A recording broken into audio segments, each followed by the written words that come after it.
Well, greetings and salutations, everybody. Welcome to the John Campea Podcast here on my YouTube channel. I am, of course, look at that, I'm your host, John Campea, and thank you for joining me on this Tuesday morning, bright and early. Moved it to 8 a.m. Just people across the world are actually saying, if you move it a little bit earlier, it might be a little bit easier for us. So here we go. We're starting it, pardon me, a little bit earlier than normal. Here's what we're going to do on the show today.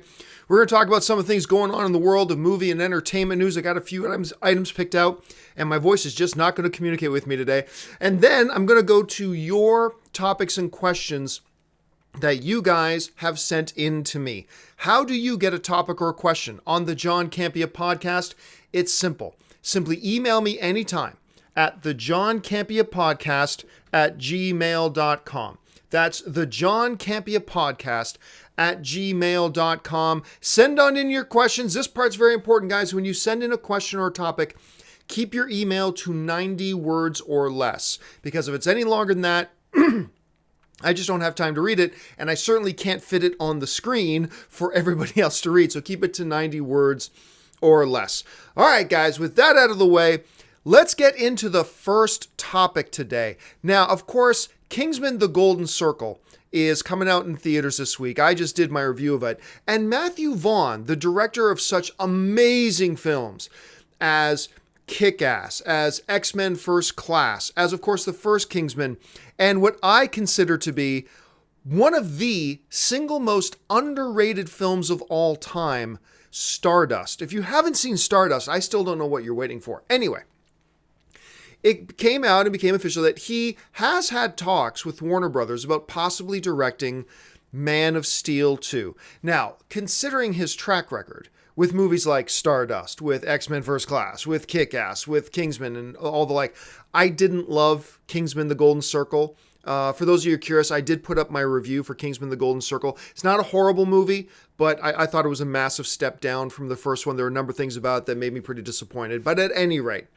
it's probably the first Matthew Vaughn film in a long time I didn't absolutely love. But at any rate, he's talking about Superman. And he was asked, like, if you did do Superman, and if that worked out and you did do it, what kind of Superman movie would you make?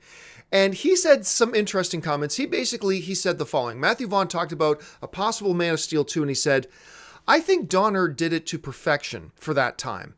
I want to do a modern version of the Donner version. Go back to the source material. For me, Superman is color, feel good, heroic. He's a beacon of light in darkness, and that's what I think Superman should be. So, okay, these are interesting comments.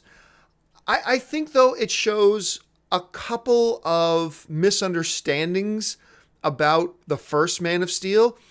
A lot of talk has been going on about the color palette that Zack Snyder chose to use. And I agree, Zack Snyder chose to use too gloomy of a color palette. He should have had a richer color palette. Absolutely. I don't disagree with that. But aside from that, Superman's supposed to be feel-good. Well, Superman is not a feel-good character when he's put in not feel-good situations. Even Donner's Superman was not a feel-good Superman when he was put into a not feel-good situation. Like, remember when in Donner's Superman, when he found Lois Lane dead? Was that happy-go-lucky Superman? Oh, gosh golly, Lois Lane died. No, it's actually one of the best moments of the movie when he's holding her, he screams, ah, and he's screaming and blah, blah, blah. Superman is not a happy-go-lucky, feel-good character if you put him in not feel-good moments. And the thing with Man of Steel was, I think you had a very optimistic, a very hopeful, a very faithful Kal-El Man of Steel Superman. It's just that the movie threw at him some really hard situations of some very difficult, not feel so good moments that he was thrust into, and he acted accordingly, just like the Christopher Reeve and Donner Superman would have if you didn't just have Superman rescuing little boys who fell off Niagara Falls. Yeah, if Man of Steel, and I'm not knocking the Donner Superman movies, not at all, but if Man of Steel was all about, oh, Superman just got to go rescue that little boy who fell, then yeah, he could have been more smiley and happy-go-lucky and all that kind of stuff. Yes, he could have been that. But one of the things that he says is pretty interesting. Let me bring up this quote again. He says, go look right in the middle of the quote, where he says, go back to the source material. Go back to the source material. Well, what do you mean by go back to the source material? Like, you do know that there's decades and decades and decades and decades and decades and decades of Superman comics where we've had a whole bunch of different types of Superman, where we've had Superman who's been grim.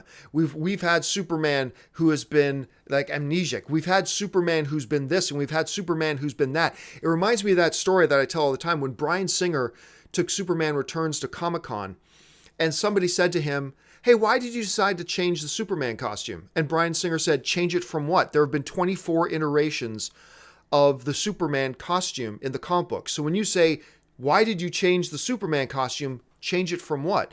So I'm curious when Matthew Vaughn says, go back to the source material. Which source material are you talking about? Because if you know the history of Superman, and if you know the comics of Superman, you know we've had many iterations of the source material. So I'm just curious what he means by go back to that. Look, everybody knows what I think of the original Man of Steel. I think the damn movie is a masterpiece of the comic book genre. I think it's in the top 10 all-time best comic book movies. I think it is the single most underrated comic book movie of all time. And so when he says, I love Matthew Vaughn. Again, I think Matthew Vaughn has directed the most underrated all-around movie of all time in Stardust. Obviously, I love what he did with Kick-Ass. I like X-Men First Class very much. I didn't think it was like awesome, but I liked it very much. Obviously, the first Kingsman is great. I'm a fan of Matthew Vaughn. I'm a big fan of Matthew Vaughn. If they announced tomorrow that Matthew Vaughn would be directing Man of Steel 2, I'd be okay with it. What I just don't want is this total switch, like throwing the switch and going from what I think is a brilliant Superman right now to a, "Don't worry, ma'am, I'll rescue your kitty from the tree," smile, glimmer in the teeth. Like, I don't want that. That is not what I want in my Superman. Now, if you look at the history of the films of Matthew Vaughn, that's his style too. Everything is yuck, yuck, yuck. And I love his yuck, yuck, yuck movies. But I don't know, because ultimately that's what Kingsman is. That's what Kick-Ass is. A lot of Stardust is that as well. I don't want that in a Superman movie. If you were to bring his X-Men First Class sensibilities to a Superman, then we're talking. So will I be happy if they say he's directing it? Yep, I'll be happy. I'll be a little bit cautious, but I'll be happy. So let's just wait and see how that goes. But I'm curious, guys, what do you think? Those of you guys who are in the chat board, what do you think about the possibilities of a Matthew Vaughn directing Man of Steel 2? And if so, what do you think of his comments and what do you make of those? I'm just curious to know what you guys think. All right, the next little piece of news that is coming out, it should come out later today actually, is Spider-Man Homecoming. The movie that a lot of people were very quick, which I never understood, very quick to label Spider-Man Homecoming a bomb because it took a 60% drop in its second weekend and people failed to take into consideration the fact that War for the Planet of the Apes also happened to be in its second weekend. Anyway, a little while ago, Spider-Man Homecoming passed Wonder Woman at the worldwide box office for 2017.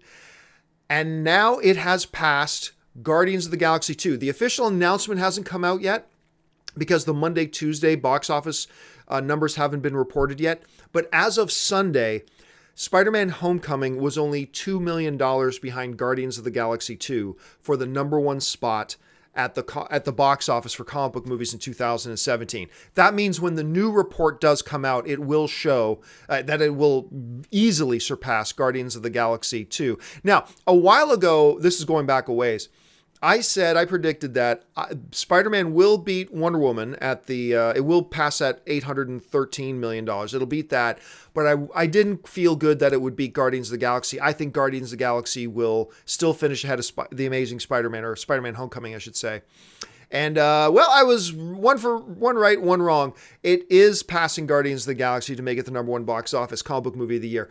Now, we talked about this a few weeks ago, which I think is a terrific feat for a Spider-Man movie that's going into its second reboot in just a handful of years and coming off what is widely considered to be one of the worst Spider-Man movies made, The Amazing Spider-Man 2. I mean, Spider-Man 3 with Tobey Maguire was the worst Spider-Man movie ever made.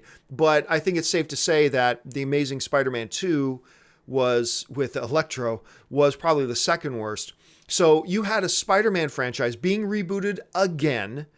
Coming back, you had a brand new, you were coming off a poorly received movie, and for it to come out and swing for the fences and get close to 900 million, so over 860 million now, is pretty impressive. I did not think it could beat Guardians of the Galaxy 2. And here we are. It's about to, once the official word comes out, it's passing Guardians of the Galaxy 2. Now, that brings up the next part of the equation, which is something we talked about before. Okay, it's the number one box office movie for comic books right now. Will it stay that way after Thor Ragnarok and after Justice League comes out? I still think the answer is no. It might outdo Thor Ragnarok. I think Thor Ragnarok is going to make a whole ton of money, but I do not think it's going to join the $1 billion club. I'm not even sure it's going to hit the 900 million. So it may finish ahead of Thor Ragnarok, which is fine. But I just don't see Justice League not hitting $1 billion. Especially considering the fact that it's coming off a very strongly received DCEU movie in the Wonder Woman movie that critics and fans, and by the way, I'm still waiting for a straight answer. Like all these people say, oh, critics have a bias against DC. They'll always bash it no matter what.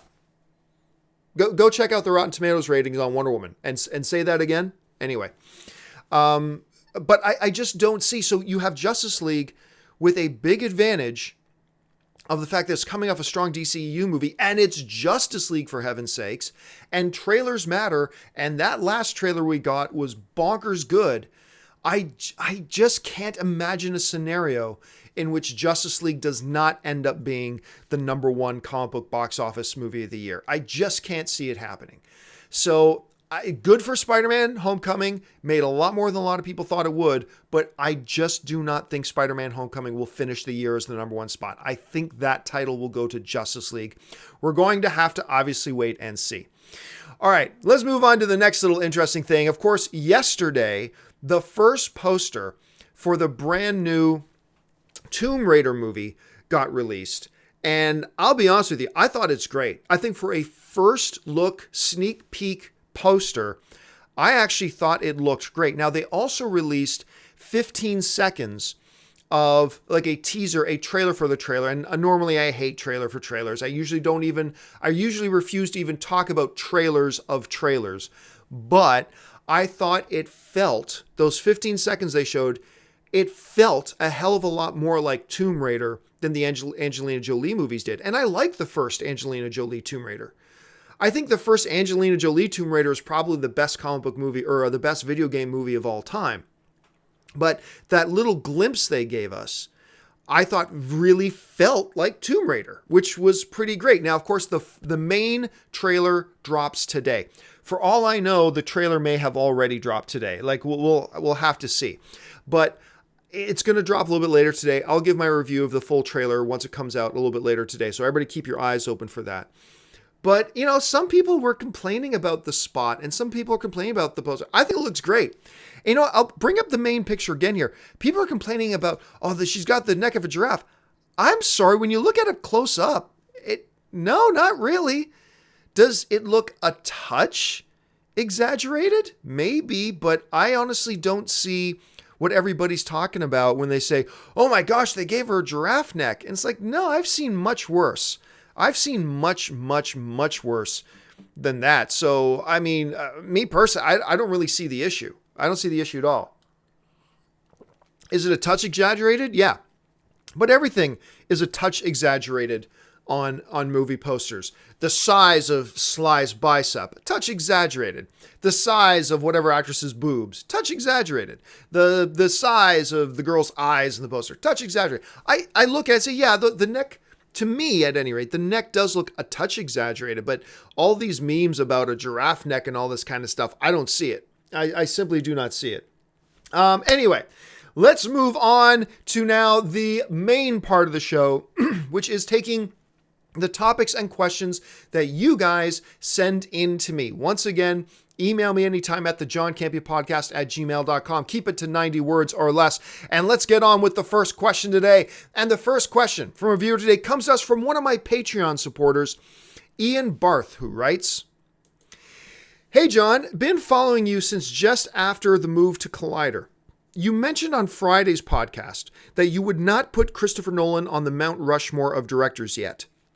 My question is, who would you put on the Mount Rushmore of directors? All right, thanks a lot for the question, Ian. Yeah, the question that came in was about, last week was about Christopher Nolan. Where does he rank? Does he rank anywhere amongst the greatest directors of all time and all that kind of stuff? And my argument, which I stand by, is that he's far too young in his career to have those types of conversations yet. Give Christopher Nolan 10 more years. And what I said on Friday's show was, right now, his resume, the filmography of Christopher Nolan does not compare to guys like Steven Spielberg yet, or people of that ilk quite yet. Christopher Nolan has had like one of his movies that he's directed nominated for Best Picture, and he has no nominations at all for Best Director. Now that's all the directors. Those are the directors who say you're not quite there yet. Those are the people who know more about directing than any of you do or I do. Like, they know more about directing than any of us, and the directors have not yet nominated him for Best Director yet. And okay, that's fine. But I'm telling you, he's still young. Give Christopher Nolan 10 more years, and I believe the conversation will change. Anyway, so then the question then becomes, then who would I put on the Mount Rushmore of directors? So I'm going to tell you the 4 directors I would put on my Mount Rushmore of directors. You will not have the same list as me. And that's the beautiful thing about movies, is the pure subjectivity of them, okay? So the 4 directors that I would put on the Mount Rushmore of directors right now. One is obviously Steven Spielberg. I consider him to be the greatest filmmaker of all time. He's made every single type of movie. He's gone from comedy to fantasy to action to drama to period pieces to whatever. He can do it all, and he has done it all. 9 of Steven Spielberg's movies that he directed have been nominated for Best Picture. 7 times Steven Spielberg has been nominated for Best Director, twice winning Best Director. Probably should have won a 3rd time, but anyway. That's just too good of a resume. So right up there, we put Steven Spielberg. Next to Steven Spielberg, I'm sure another name that a lot of you guys will have on your list is Martin Scorsese. Martin Scorsese has directed some of the most iconic films of all time. Whether you're talking about Raging Bull, whether you're talking about Goodfellas, which some people even consider, I don't, but some people even consider Goodfellas better than Godfather. I think that's crazy talk, but there are a lot of very smart people who would consider Goodfellas, that's the Animaniacs, the Goodfellas even better than The Godfather. You're talking about a guy who has, I believe, 8. He's been nominated for Best Director 8 times. He finally won with The Departed, which I think is probably the greatest remake of all time, is The Departed. A lot of people forget The Departed is a remake of an Asian cop drama called Infernal Affairs. Anyway, so to me, no doubt. And not only has he made great all-time classic films, he continues to make Best Picture nominated films today, whether you're talking about Wolf of Wall Street or a bunch of the other ones that he's done. He's just amazing. Okay. So who else? So I got Steven Spielberg up there. I got Martin Scorsese. Who else goes up there? I'm going to go with David Lean. That's this guy right here. David Lean. If you want to talk about directors who have directed some of the all-time most iconic Hollywood films in history that have stood the test of time and still talked about today, you're talking about this guy. David Lean, like Steven Spielberg, was nominated for Best Director 7 times. He won twice. He directed all-time iconic films like Lawrence of Arabia, which you see here with the great Peter O'Toole. Lawrence of Arabia, since I was 17 years old, has been in my top 10 best films of all time list. It's still on that list. You're talking about the guy who directed Bridge on the River Kwai. Okay? You're talking about the guy who directed Dr. Zhivago. This guy... I just don't know a rational argument for not putting David Lean on your Mount Rushmore of directors. He has just made some of the most time-stood, time-honored, all-time classic movies, and so he belongs on that list. Sadly passed away in 1991. So here we go. I got Steven Spielberg, I got Martin Scorsese, I got David Lean. The next guy I would put on my list, and I'm sure this is interchangeable, I thought about Alfred Hitchcock. I think there's a really strong argument for Alfred Hitchcock to put up there. There's a few other names, but I'm going to go with, why did I brain freeze for a second there?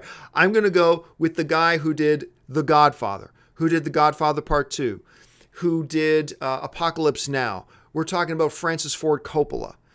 I got to put him up there. I mean, because again, you're talking about a director who brought us some of the most all-time iconic films in history.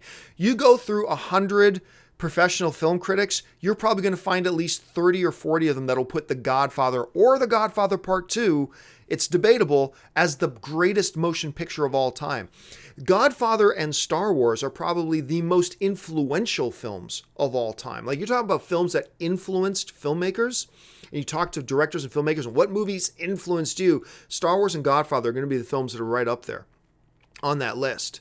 So you're talking about a guy who brought us, and Apocalypse Now is just considered like one of the most mind out there movies ever, especially if you watch any of the documentaries about the making of Apocalypse Now. But so you're talking about a guy whose trilogy of films all got nominated for Best Picture. 2 of them won Best Picture. Then he's got Apocalypse Now on top of that. And then what he did with American Zoetrope and what he did to revolutionize the film industry. So yeah, my Mount Rushmore, Steven Spielberg, Martin Scorsese, Francis Ford Coppola, and David Lean. So that's my list. I'm curious to know, what does your Mount Rushmore of directors look like? Jump into the comments section and leave your thoughts there. All right, got a few more to get through, and then we're going to go over to some of the questions from the live chat board. And the next question comes to us from ANURAG ANUNOY, who writes, "Hey, John, I heard that Thor Ragnarok beats Justice League for most anticipated movie." I'm not sure where you're hearing that from, but okay. Do you think Thor could beat Justice League in the box office? And do you think Thor Ragnarok can score $1 billion? Can it join the $1 billion club? Well, I kind of referenced this a little bit with one of the previous questions. Number one, I don't know who you're talking to say that Thor is the most anticipated, is more anticipated than Justice League. I don't believe that. Then some people go, "Oh, but John, look at the trailer view numbers." Trailer view numbers don't really mean anything. How can I say that? 50 Shades Darker got more views than Star Wars The Force Awakens trailer did. Are you going to look at me in the face and tell me that 50 Shades Darker was more anticipated than Star Wars The Force Awakens was? I think not. So, I mean, there goes that. I mean, it's a little bit of an indicator, but it is not the things like, oh, well, if this trailer got more views than that trailer, that definitively means that this trailer is the more anticipated movie. 50 Shades Darker. Anyway. So I don't believe that. I think there is more anticipation for Justice League. There's certainly a lot more riding on Justice League than Thor Ragnarok. So, and I've already said I do not think Thor Ragnarok can beat it. But then the question is, could it join the $1 billion club? There is a certain set of circumstances that would have to line up in order for Thor Ragnarok to join the $1 billion club. And it starts with, and the most important thing is, how good is the movie? And we simply don't know. I mean, Taika Waititi, who is a wonderful director, but he is out of his comfort zone in this. This is Taika Waititi's first big, huge, blockbuster, space opera, wild comic book characters movie. Now, What We Do in the Shadows was amazing. His follow-up was amazing. But we're talking about small budget, character-driven, dialogue-driven movies. Now we're talking about big, huge blockbusters. It's out of his comfort zone. It's out of his wheelhouse. I'm very excited to see what Taika Waititi does with it, but let's, keep that in mind.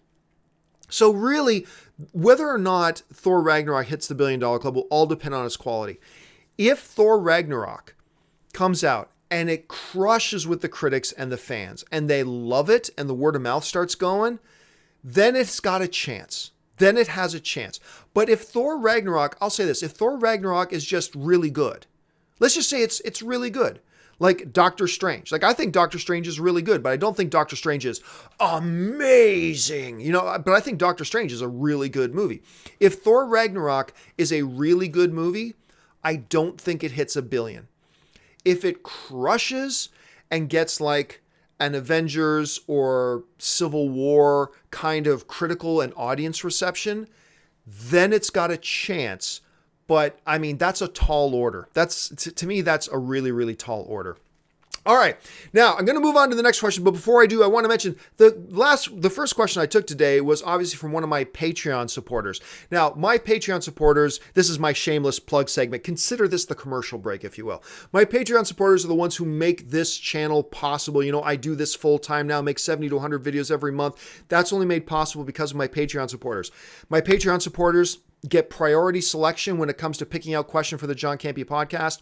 We do an audio-only version of the John Campea Podcast and for Star Wars Talk Tuesday just for the Patreon supporters. We have Patreon supporters exclusive podcasts. We have interaction times. We have, like, for our team level support members, we have live interactive chat things, all types of stuff. Do me a favor, if you're interested and think you want to help out and contribute to this channel, go on over to patreon.com/John Campea. Check out all the information there and see if becoming a Patreon supporter is something you would like to do. If you do, awesome. And if you don't, that's perfectly fine. I'm just glad you guys are here joining the conversation.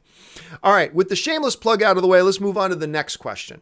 And the next question today comes to us from Nate Shanks, who writes, "Hey, John, greetings from Denmark." Well, greetings, all my fellow film fans in Denmark.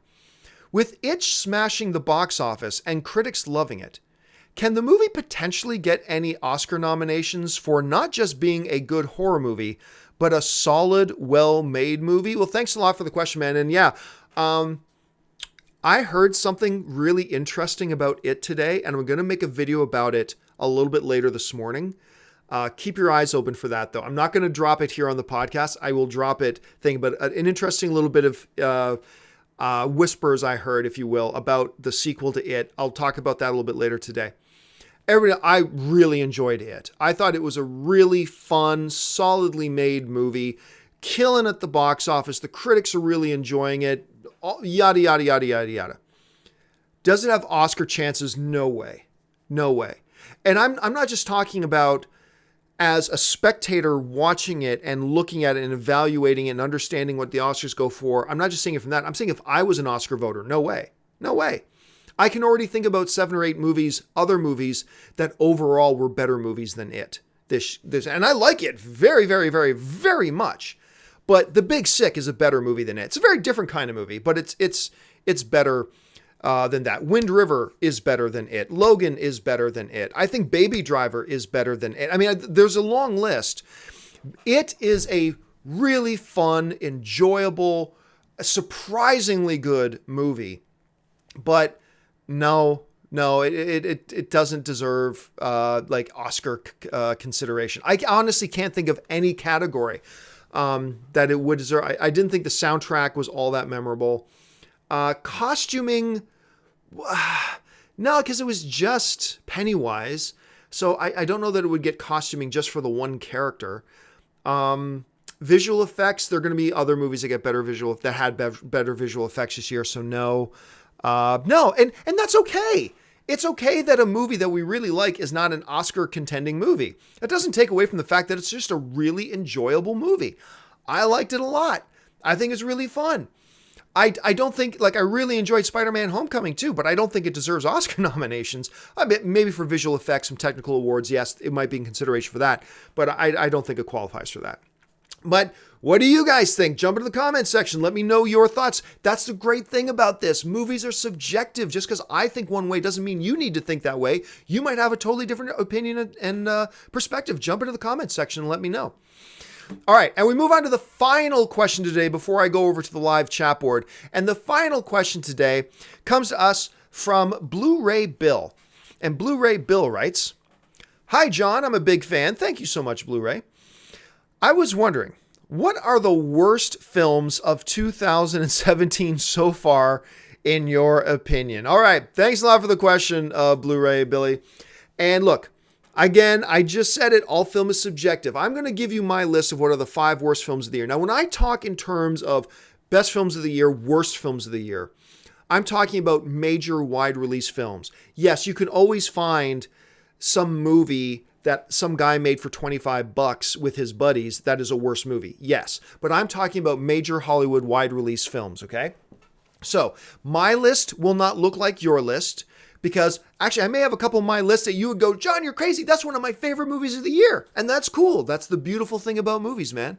But these are the 5 films that I walked into and walked out wanting to smash my face into concrete. Obviously, from what you're seeing here in the sidebar, the first one, these are in no particular order, by the way. These are not in any particular order. But the first one I'm going to mention is Chips. My God, this was a diarrhea, vomit-inducing, horrible concept, horribly executed, terrible attempts at humor movie that I just ate. And Michael Pena was in it. I love Michael Pena. And Dax Shepard is actually one of these guys who is, like, from all accounts, I've only met Dax Shepard once, and it was very briefly, but from all accounts of people that I know that know Dax Shepard, everybody says he is just a gem of a human being. Like, everybody that I've talked to that knows him just say he is one of the sweetest guys and nicest guys in the world. So he's the type of guy you want to cheer for. But how any studio greenlit, I believe he wrote, Dax Shepard wrote this movie as well. Like, this is a Dax Shepard movie. He wrote it. I can't remember if he directed it or not, but he put himself as the main star in it. And it just, then he put his wife in it. And don't get me wrong, I love Sarah Marshall. But I mean, it just felt so self-serving that he wrote it, produced it, put himself as the star in it, put his wife in it, all that kind, and it fell apart. Now, he got Michael Pena, which is great. And actually, the chemistry between him and Michael Pena wasn't horrible, but it horrible movie. All right. Next one up is a movie I was really looking forward to because it's got 2 of my favorite movie stars in it. That's Baywatch. I mean, you guys know, I am one of the biggest champions of Zac Efron in the world. I think he's a tragically underrated actor. Everybody knows I love The Rock. Everything was there. I thought the trailers looked awesome. I thought it was great. I went into the theater really ready to have a good time. Awful. I've only walked out of like 3 or 4 movies in my life. And if it wasn't for the fact that I was at a studio press screening and the studio publicist, who I know and I like quite a bit, was sitting right there, I would have got up and walked out. I honestly would have got up and walked out. That movie was so not funny. It tries so desperately to be 21 Jump Street. It tries so hard to be 21 Jump Street, and it just absolutely failed. I still love Zac Efron. I still love The Rock. I really like the director too, but the movie was just abysmal, fell flat on its face. All right, next one up. You know this one's coming. Transformers: The Last Knight. This is the first time ever that I've gone into a Transformers movie not expecting it to be great, but I didn't expect it to be a giant pile of manure either. And this is one of the worst films I've ever seen. Transformers: The Last Knight. It's not literally in my top 5 worst films of all time, no. But if you want to talk about just off the top of your head, one of the worst films I think ever made, it's Transformers: The Last Knight. Some terrific visual effects, and there everything stops. I mean, the narrative made no sense. The characters are stupid. And wouldn't you know it, Marky Mark is the Last Knight. And once that happened, I was already checked out of the movie.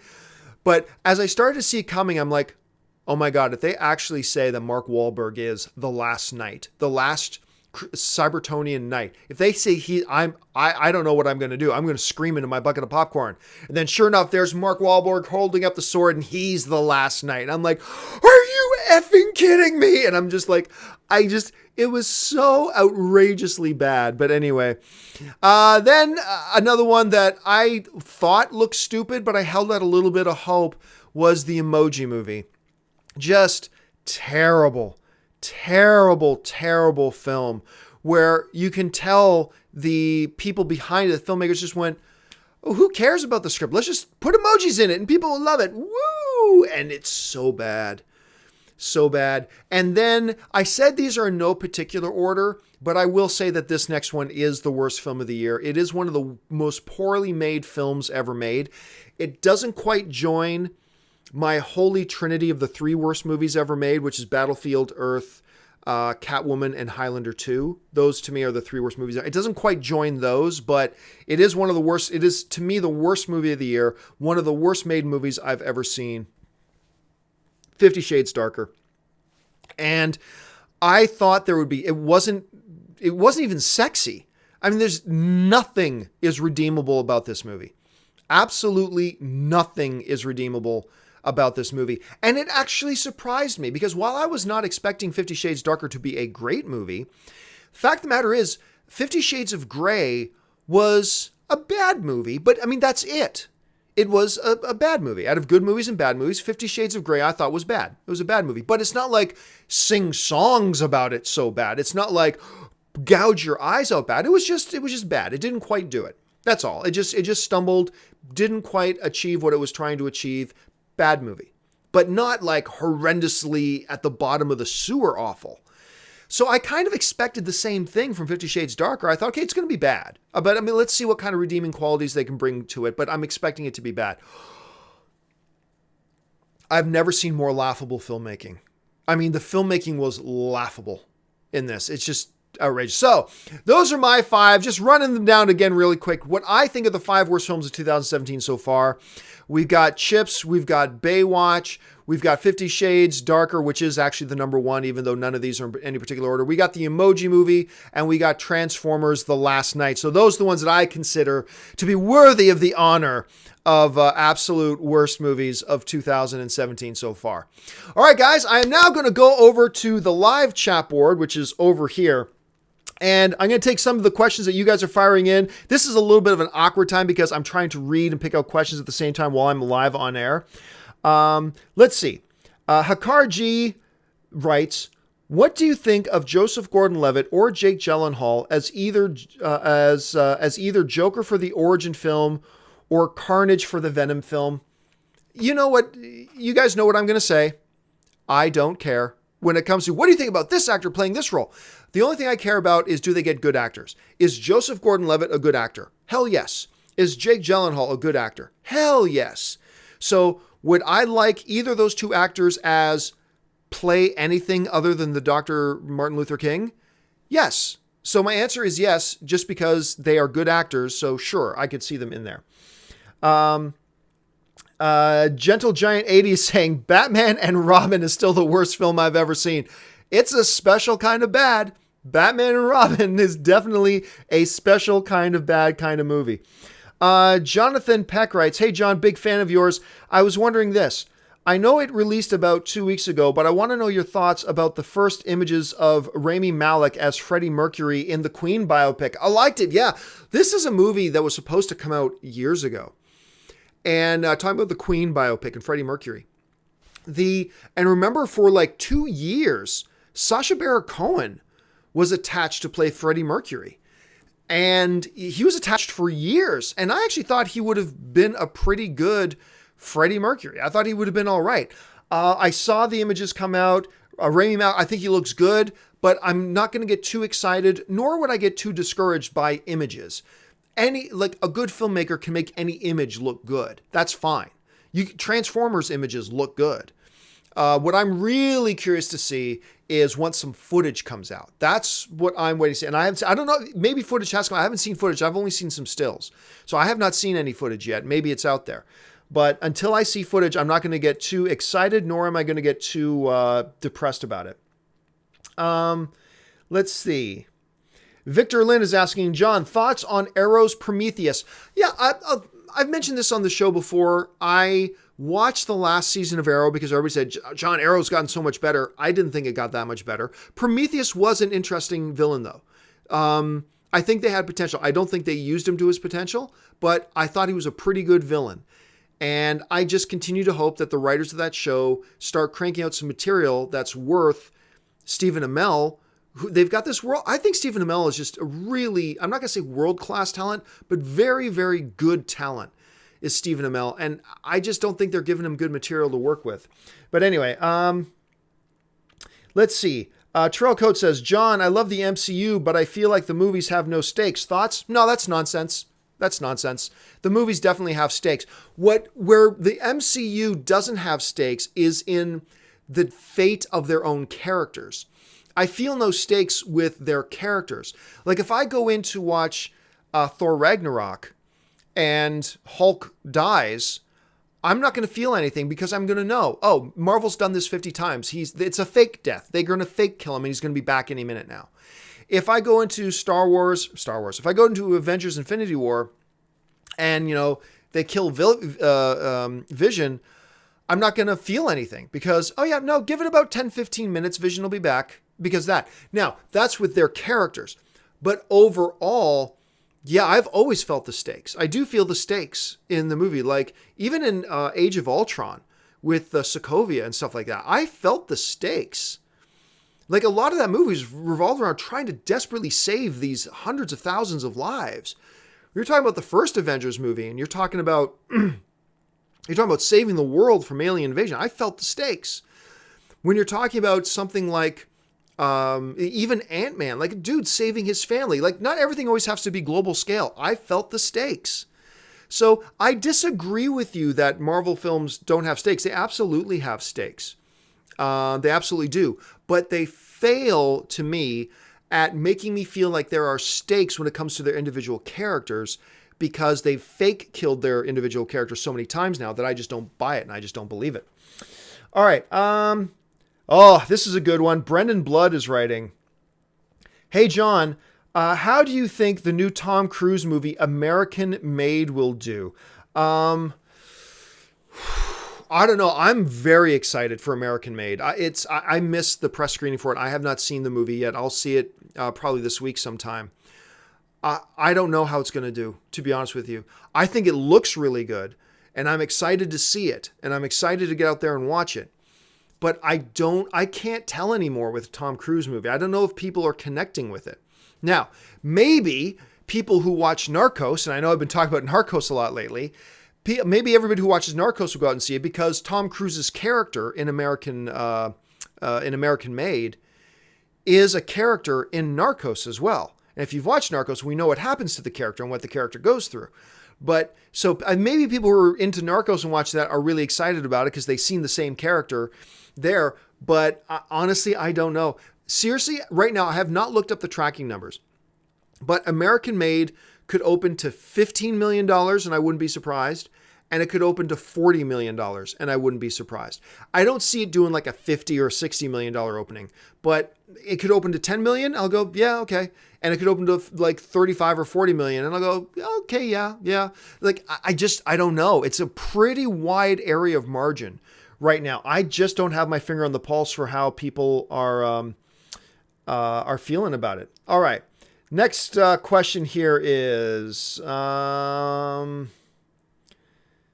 let's see. I'll pick one more.